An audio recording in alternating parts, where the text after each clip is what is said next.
what is a linotype? Well, we just called it a typesetting machine to start with, because that's what it does. It's called a linotype because it makes one line of type at a time.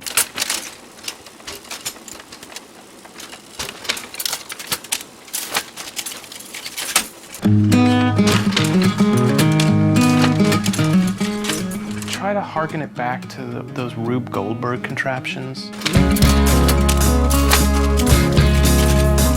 It is a 2-ton contrivance that stands 7 foot tall. The absolute pinnacle of late Victorian engineering. Where like the canary pops the balloon. And they're insane. You couldn't explain to them what it is. They say, that's just a big typewriter. And the bowling ball rolls down and scares the cat. Cross between a typewriter and a backhoe and a pop machine. Canary pops the balloon cracks the egg, and then I have my breakfast.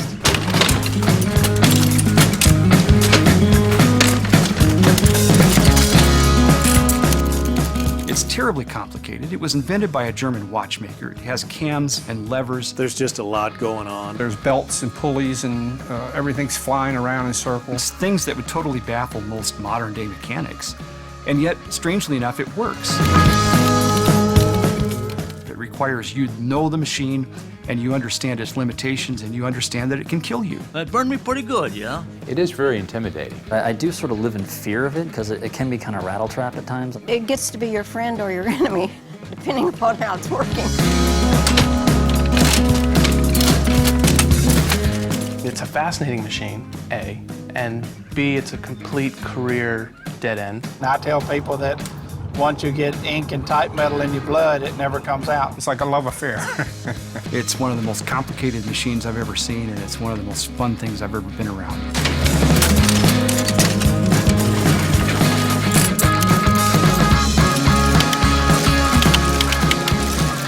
The great inventor Thomas Edison saw that machine and he says, hey, this is the 8th wonder of the world.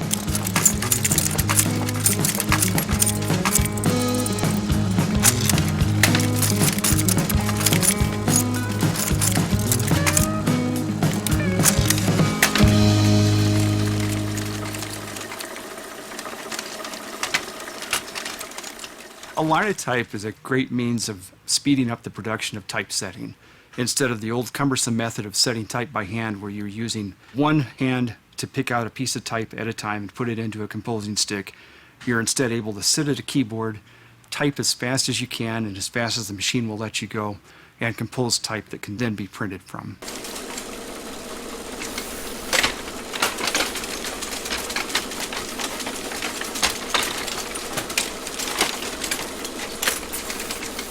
You hear about people picking things up by osmosis.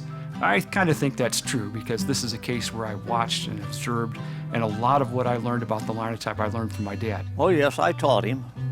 I taught him some of the basics of the printing operation, and you can see he has expanded since then.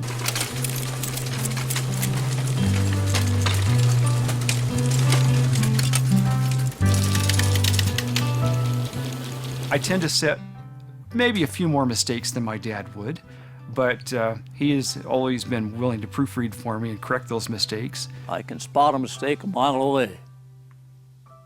I can spot a misspelled word a mile away.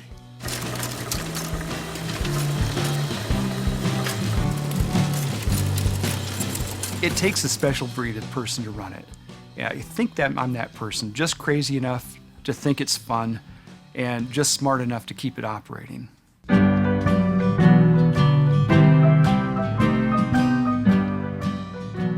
Once the operator is done casting his slugs, casting the page, he will take the slugs over to the proofing area. Here we got some of the type that we set over on the linotype today. I'm going to put it in the bed of the proof press. And the slugs will be locked into the bed of the press here and inked and printed to determine if there are any flaws. Lock it into place with some miscellaneous furniture.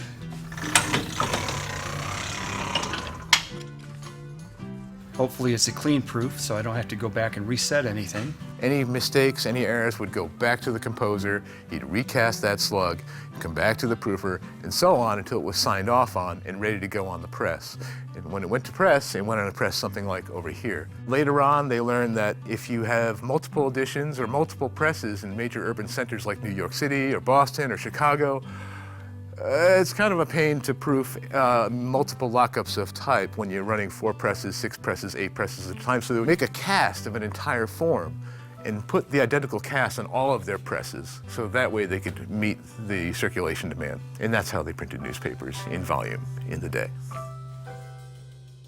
Ever since I've been very young, there's been some tendency from my family to, at least my mother, on my mother's side, she wanted to show off her kids.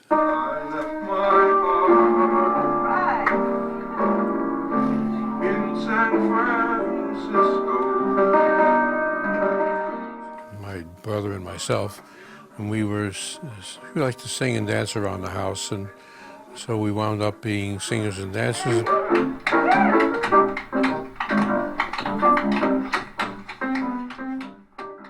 When I was 9 years old, I was running a little printing press in my own house. I think my circulation of my newspaper was 20 people, all tenants in the building. I spent 35 years working for the New York Times, and that was my life. And I guess I was just built for that kind of work, as the other people were as well. They didn't think much about it. Maybe it was just a night's work to them, but I may be more sensitive, and I could see this was a story every night, the story of our lives, the story of the world's life. The world is being made new for tomorrow. What happened today, you'll find out tomorrow, but we're doing it to get you to that stage.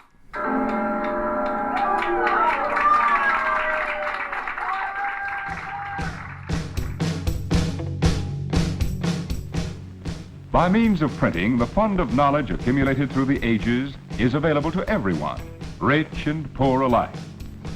Printing is essential to all education. All the other arts rely on it. Religious movements depend on it. Business could not function without it, nor could government.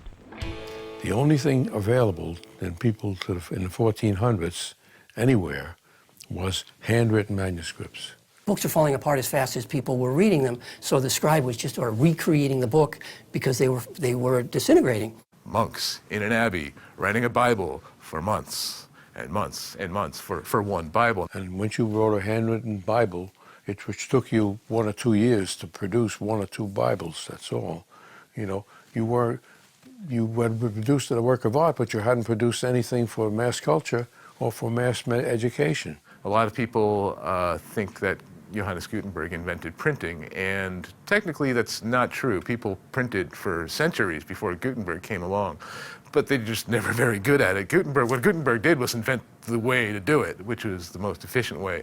That involved making a press, one not unlike this press here. So all of a sudden came the printing press, and shortly thereafter there were hundreds of printing presses, thousands of printing presses in Europe, and thousands upon thousands of people were reading, were getting information. So there's this huge explosion. And people thought probably, my God, how can we possibly absorb more? The next big one was the linotype. Linotype is the embodiment of a different age. The age when letterpress flowered, when it was in its grandeur. And the problem is very few people know about it. And I still believe that one of my roles in life is to help the memory of the industry.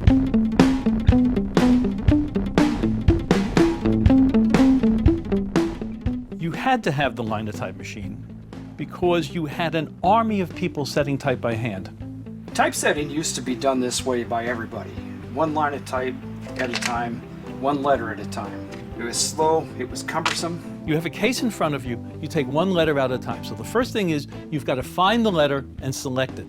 Then you have to assemble it into a line. Then you have to return all that type back into the case. And that was tedious, slow, hard work. If you have a drawer of type and you're making a book and you run out of lowercase e, you got to make more type, or you got to break down pages you've already made. So that's what they call being out of sorts. A piece of type is called a sort. Out of sorts, you're screwed. There was money to be made in mechanized typesetting because newspapers had a phenomenal investment in the number of people required to set type by hand. So there had to be some method for mechanization, and that's what they were looking for. And so they began to look at the various processes and try and think of ways of speeding them up. They tried all kind of schemes. They tried having a funnel and dropping the letters in, trying to line all kinds of ideas, anything they could think of. And so from the 1860s to the 1880s, there must have been 50 or 60 different attempts to mechanize typesetting.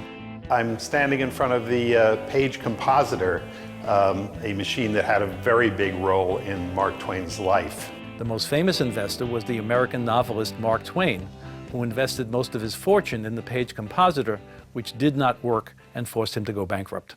But generally speaking, all through the 19th century, hand composition was the norm. And it wasn't until the final years, about the 1880s, 1890s, that serious attempts were made. But none of the people who started down the road to invent a mechanized typesetting machine succeeded. The one success came by accident.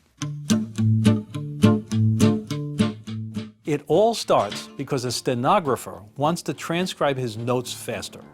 James Oglethorpe Clephane was a stenographer. He had worked in Lincoln's cabinet, was the fastest and most accurate stenographer of his day.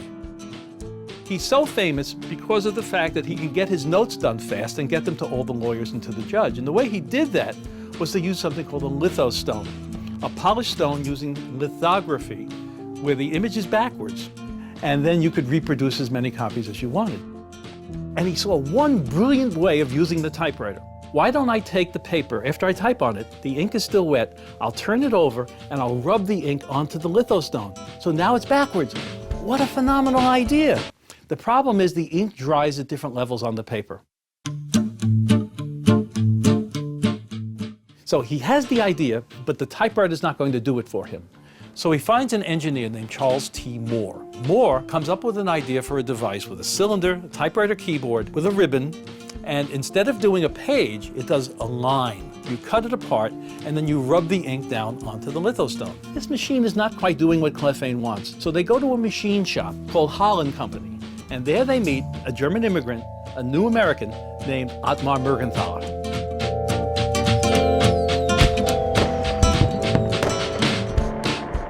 Mergenthaler helps them develop some of the ideas for this machine, but says it's really not going to work. It's not going to do what you want it to do. He helps them develop another version of it, but it doesn't do it either. He says, no, the only way is you're going to have to find a way of using actual type. Well, Clephane has another brainstorm. He says, when you use the typewriter, it impacts the paper. There's pressure there. Why can't we use this new material called paper mache? They raise money, and they develop a machine which we call the first band machine. And all the letters are on a metal band, and they're all sticking out. They're all in relief. You hit the keys, and they line up all the characters in the line. You force the paper mache into it, and then you get an impression. You then put it down, put molten metal into it, and you get a line of type. Okay, great idea, doesn't really work. They raise more money, and they developed a second band machine. And this time, all the letters are recessed into the bands. So you line up all the bands, you have one line, you force molten metal in, no more paper mache, you get a line of type out. Okay, it works, but every letter is the same width. So the capital M is as wide as a lowercase I. So typographically, it's not very good. So Mergenthaler realizes at that point that every letter has to be an individual unit so it can be whatever width is appropriate for the design of the character. But he has to take the band and cut it into pieces so that every letter is an individual unit. He can move those units around the machine and then assemble them into a line. So they now raise more money. At that point, Mergenthaler creates the blower machine, which uses the individual matrix that moves the matrix around the machine and actually can work.